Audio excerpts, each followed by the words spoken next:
ഇന്ന് പഴവും അരിപ്പൊടിയും കൊണ്ടുള്ള ഒരു ഈസി റെസിപ്പിയാണ് ഉണ്ടാക്കുന്നത്. അതിനായി ഞാനിവിടെ 4 പഴമാണ് എടുത്തിട്ടുള്ളത്. ഏതുതരം പഴം വേണമെങ്കിലും ഇതിനായി എടുക്കാം. ഇനി ഇത് പേസ്റ്റ് ആക്കാനായി മിക്സിയുടെ ജാറിലേക്ക് കട്ട് ചെയ്തിടാം. 1 സ്പൂൺ പഞ്ചസാരയോ ശർക്കരയോ ചേർക്കാം. ഇത് അരച്ചെടുത്ത് ഒരു ബൗളിലേക്ക് മാറ്റാം. ഇനി ഇതിലേക്ക് സ്വല്പം ഉപ്പ് ചേർത്ത് മിക്സ് ചെയ്യാം. ഇനി ഇതിലേക്ക് അരിപ്പൊടി കുറേശ്ശെ ചേർത്ത് മിക്സ് ചെയ്യാം.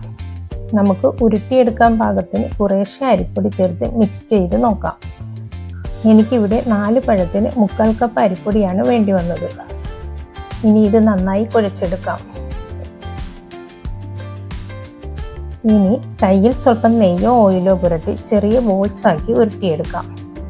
ഇത് ഒരു ഇഡ്ഡലി ചെമ്പിൽ വെച്ച് 10 മിനിറ്റ് ആവി കയറ്റി വേവിച്ചെടുക്കാം.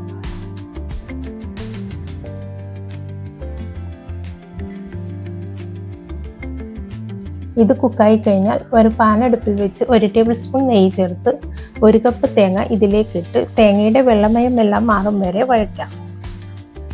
ഇനി ഇതിലേക്ക് 1 ടീസ്പൂൺ എള്ള് ചേർത്ത് മിക്സ് ചെയ്യാം. ഇനി 1/4 കപ്പ് ശർക്കരപ്പാനി ഇതിലേക്ക് ചേർത്ത് മിക്സ് ചെയ്ത് 1 ടീസ്പൂൺ ഏലക്കാപ്പൊടി കൂടി ചേർത്ത് മിക്സ് ചെയ്യാം.